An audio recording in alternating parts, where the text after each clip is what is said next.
అదొక question mark. ఈ OBC surprising అన్న దగ్గర మళ్ళీ క్వశ్చన్ మార్క్ ఏంటంటే, ఇప్పుడు ఎవ్రీ పార్టీ, అధికారంలో ఉన్న పార్టీ కావచ్చు, అపోజిషన్ పార్టీ కావచ్చు, ఇప్పుడు మనం ఫర్ ఎగ్జాంపుల్ తెలంగాణ తీసుకుందాం. తెలంగాణ మూవ్మెంట్ జరిగినప్పుడు ఫస్ట్ తెలంగాణ రానివ్వండి, మిగతా అన్ని తర్వాత అన్నాం. సామాజిక తెలంగాణ అంశం తెర మీదకి వచ్చినప్పుడు ఫస్ట్ తెలంగాణ రానివ్వండి, తర్వాత మనం అన్నీ చూసుకోవచ్చు. మొన్న ఎలక్షన్స్లో ఫస్ట్ ఆయన ఓడకూడదాం, మిగతా ఆయన తర్వాత చూసుకుందాం. రేపు ఇంకొక ఎమోషన్ మన ముందుకు వచ్చి చేరుతుంది, జనం ముందుకి. మళ్ళీ జనం ఆ ఎమోషన్లో పడి ఓబీసీ లేదు, ఎస్సీ లేదు, ఎస్టీ లేదు, ఆ మూమెంట్స్ అన్నీ సైడ్ అయిపోతున్నాయి.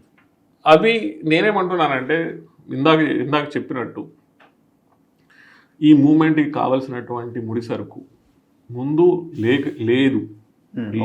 అంటే అది 2014లోనా, 2018లోనా, 2023లోనా అని మీరు చెప్తున్నటువంటి విషయాలు నాకు అర్థమవుతున్నది ఏంటంటే, సమ్వేర్ ఆర్ ది అదర్ ఎంతైతే నిప్పు అంటుకోవాలో అంతటి ముడిసరుకు లేకుండా ఉండింది అని నేను అనుకుంటున్నా అప్పుడు. కానీ ఇప్పుడు చాలా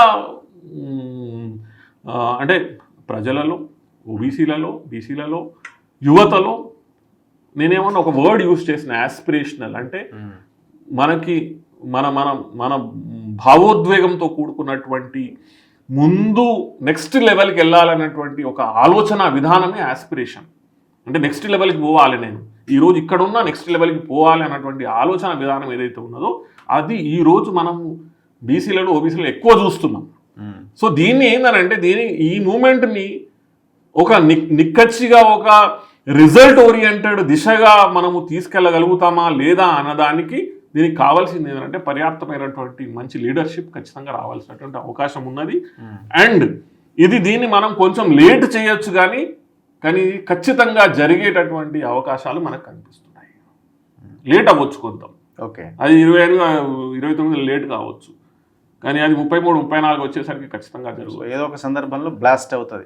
ఇది అయ్యే అవకాశాలు పూర్తిగా ఉన్నాయని మనం చెప్తున్నాం. మనం చూసినటువంటి, మనం స్టడీ చేస్తున్నటువంటి వ్యవస్థకి మనకు ఎక్స్పర్ట్స్ కూడా, మనకి దీంట్లో చాలా మంది ఎక్స్పర్ట్స్ మేము ఇంటర్వ్యూ చేసినప్పుడు, మా టీం ఇంటర్వ్యూ చేసినప్పుడు మనకి ప్రొఫెసర్స్ కానీ, సివిక్ సొసైటీస్ మెంబర్స్ కానీ, అదేవిధంగా ఇంటెలిజెన్షియాకి సంబంధించినటువంటి వ్యక్తులు కానీ ఇదే చెప్తున్నారు. చాలా మంట ఉన్నది బీసీలలో, కడుపు మంట చాలా ఉన్నది. మాకు రావాల్సినటువంటి ప్రతిఫలాలు ఎక్కడో దగ్గర మాకు రావడం లేదు, ఆ స్పేస్ మాకు ఇవ్వడం లేదనేటువంటి బాధ చాలా ఉన్నది.